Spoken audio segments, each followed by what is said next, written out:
Oke, teman-teman.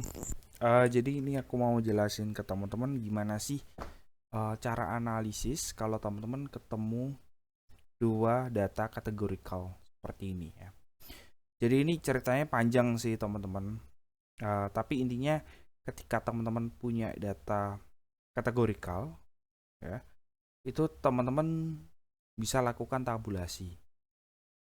Nah, ini saya ambil studi kasus ya teman-teman ya. Ini misalnya ada sebuah perusahaan minuman gitu ya. Ini berdasarkan pengalaman saya juga ya menganalisis data-data di perusahaan. Jadi ini misalnya teman-teman dapat data minuman nih ya.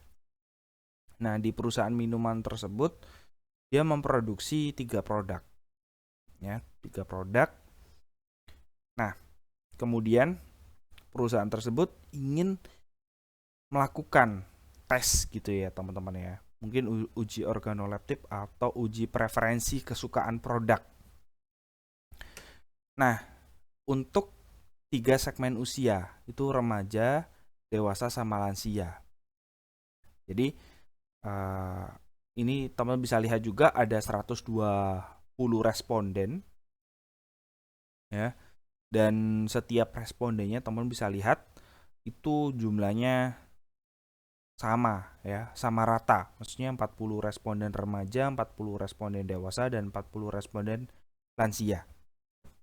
Kemudian dari responden ini nanti dikasih 3 produk teman-teman, dan dia hanya bisa memilih 1 produk saja yang mereka suka gitu. Dan sebenarnya dari data ini secara kasat mata ya teman-teman, kita bisa lihat remaja itu paling suka, itu paling banyak mayoritas itu adalah Cool Bite. Oh, kalau dewasa itu paling banyak adalah Active Go. Oh, ternyata lansia itu paling banyak adalah Health Max. Cuma ini datanya kan masih kecil ya teman-teman ya. Kalau teman-teman punya data yang lebih besar, itu yang akan jadi masalah. Nah, di sini sebenarnya di Excel ini sudah ada sih teman-teman perhitungan secara rumus.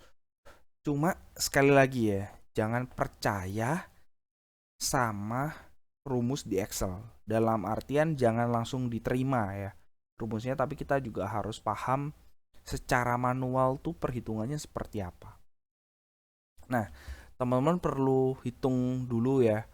Di sini kita bisa menghitung secara manual dengan menghitung nilai ekspektasi sama nilai Chi-square per sel gitu. Nah, kita perlu ada hitungan ini memang teman-teman, nilai ekspektasi. Nah, nilai ekspektasi ini dihitung dengan gimana sih teman-teman? Nilai ekspektasi itu dihitung dengan baris total. Ya, ini contohnya adalah di remaja di ActiveGo. Nah, baris total, jadi total baris di ActiveGo yang remaja nih. Nah, kita bisa lihat ya, baris itu di mana ya? Di remajanya kan. Karena kan satu baris nih 40. Terus dikali sama ActiveGo. Ya, kenapa? Karena itu kolom kan, teman-teman, kolom totalnya. Terus dibagi sama grand total ya. Jadi total semua responden itu berapa. Itu terus nanti teman-teman bisa hitung ya. Per segmennya seperti apa, per selnya seperti apa. Rumusnya sama kok. Nah, terus kalau sudah kita dapat nilai observasi, nilai ekspektasi, nah kita hitung nilai Chi-square-nya per sel. Nah, rumusnya seperti ini.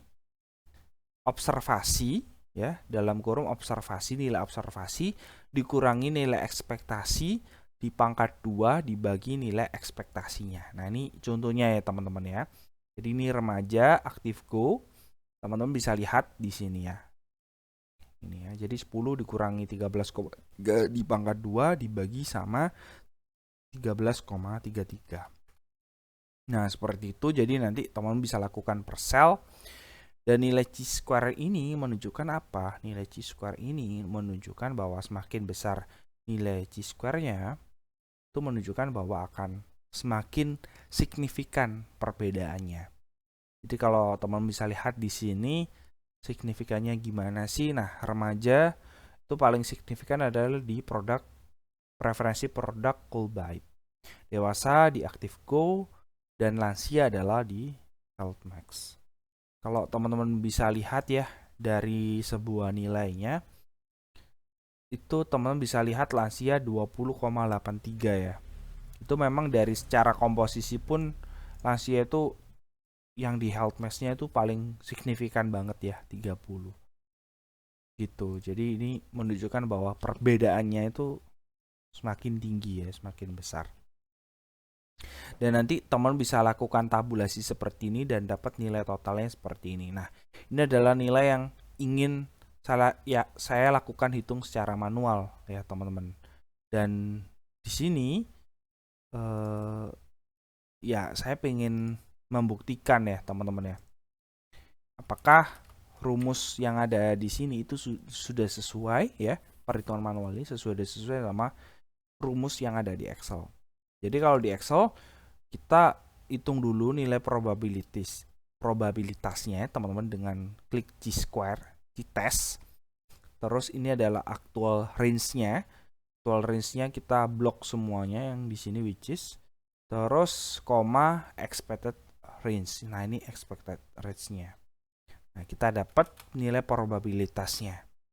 Terus kita hitung dengan Cihitung, yaitu CINV probability ya, which is kita udah hitung, koma degree of freedom.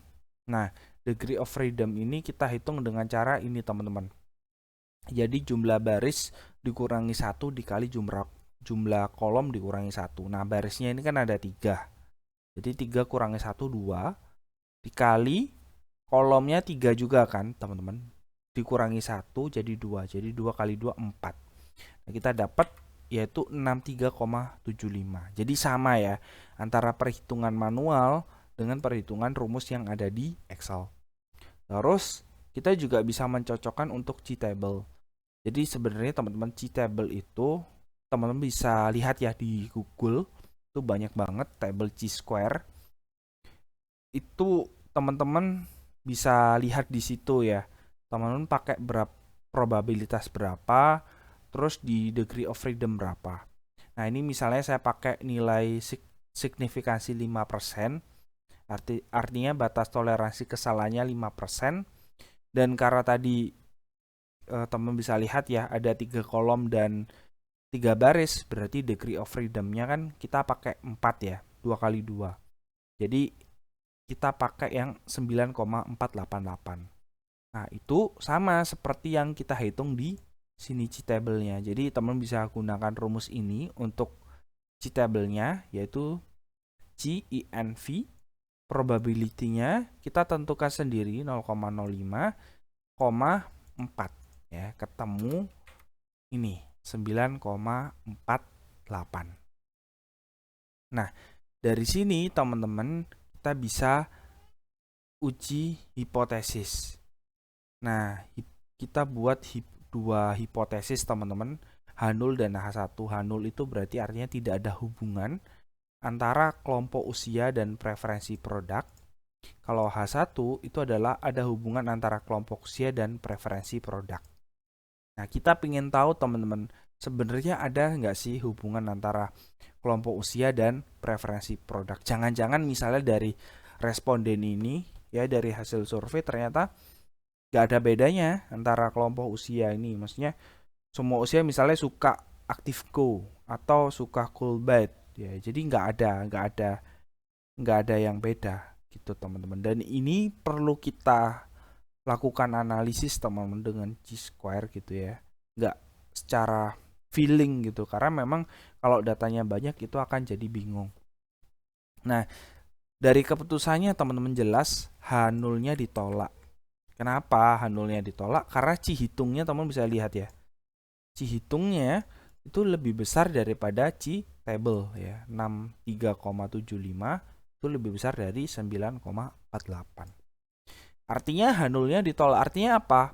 Artinya berarti H0 kan tidak ada hubungannya, itu ditolak. Artinya ya ada hubungan signifikan antara usia dan preferensi produk. Berarti ada hubungannya teman-teman. Maksudnya apa? Maksudnya di usia tertentu itu dia punya preferensi produk tertentu gitu.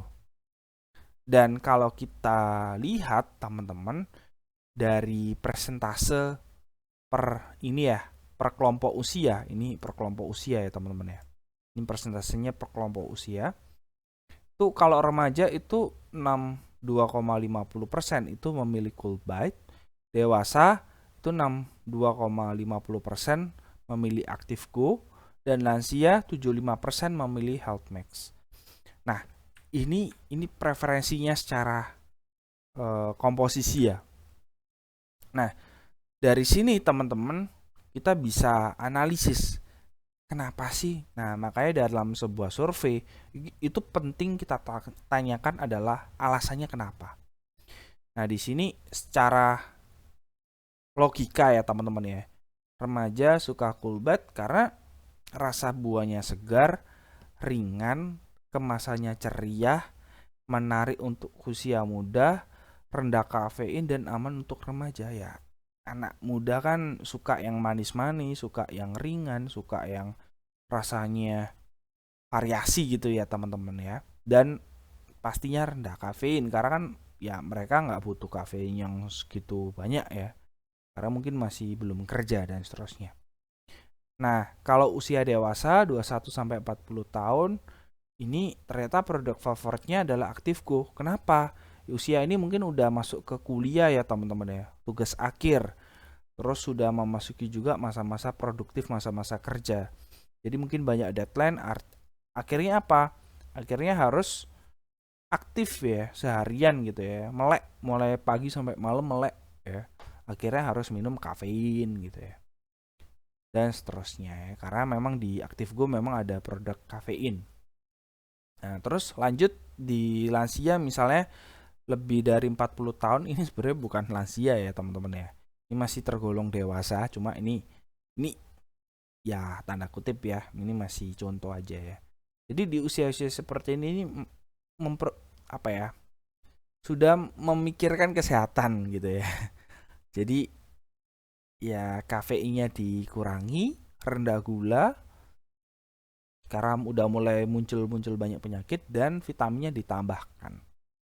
Nah, dari segmentasi hasilnya tadi teman-teman itu bisa dibuat yang namanya actionable insight ya. Jadi insight-nya memang benar-benar dieksekusi gitu ya, nggak cuma ya udah gitu ya. Tapi yang paling penting dari analisis data adalah melakukan eksekusi. Dan dari eksekusi nanti ya kita analisis lagi. Yang pertama adalah segmentasi produknya harus diperkuat ya. Misalnya cold bite nih. Ya, fokus pemasarannya di sekolah, kampus, ya, e-sport, TikTok yang hubungannya relevan lah sama remaja. Nah, kalau Active Go itu mungkin ditampilkan iklan-iklan yang hubungan sama olahraga, kerja, hustle culture atau workaholic ya. Mungkin bisa cocok seperti itu ya. Jadi ngena sesuai segmennya. Kalau Health Max mungkin bisa dipromosikan lewat posyandu, apotek, kesehatan atau komunitas lansia atau yang hubungannya dengan kesehatan lah teman-teman ya. Sebenarnya ini nggak semua produk itu juga sesuai umurnya ya teman-teman ya. Tapi mungkin banyak yang mungkin usia muda tapi dia udah peduli kesehatan ya. Cuma ini kan ini preferensi dari mayoritas responden ya. Jadi kita harus sesuaikan. Nah, kalau distribusi produk itu juga kita sesuaikan misalnya untuk cold bite didistribusikan ke minimarket, kampus atau sekolah karena kan memang remaja kan memang sesuai nongkrongnya di situ. Kalau Active Go itu minimarket, stasiun, perkantoran, SPBU. Kalau Health Max, apotek, toko obat sama pusat lansia atau yang hubungannya dengan kesehatan. Nah, iklannya pun juga kita bisa sesuaikan dengan persona. Misalnya untuk remaja, ceria, warna-warni, tren musik ya. Kalau dewasa fokus ke produktivitas, stamina, sama power ya. Lansia, kesehatan, keluarga, dan kita bisa gunakan tagline yang sesuai dengan segmen. Jadi dari data yang tadi teman-teman mulai dari survei ya, kita bisa buat nih desain kuesionernya seperti apa, analisisnya seperti apa, hasilnya seperti apa, dan nanti actionable insight-nya seperti apa dan nanti bisa dieksekusi. Jadi ini penting banget ya teman-teman ya kalau saya menjalankan beberapa analisis di beberapa perusahaan. Dan ketika analisis itu dieksekusi, itu ternyata ada impact-nya. Dan penting banget untuk kita menganalisis ya teman-teman ya, biar kita itu tahu, biar kita itu mengukur teman-teman, ternyata itu customer kami itu seperti ini. Dan biar kita tahu juga, kita harus seperti ini loh, kita harus melakukan ini loh ya. Tapi kalau nggak dianalisis ya udah, kadang kita tidak mengetahui ya teman-teman ya, sekarang tuh customer tuh seperti apa sih habitnya. Ya udah kita kayak menjalankan feeling aja, by feeling aja. Dan itu ketika di dalam sebuah perusahaan misalnya salah keputusan ya, atau ya udah by feeling aja, itu akan berimpact besar ya teman-teman ya. Ketika tidak ada data analis, ya kita jalan itu akan berimpact besar ya. Jadi ini salah satu studi kasus yang nanti teman-teman mungkin juga bisa terapkan. Oke, thank you.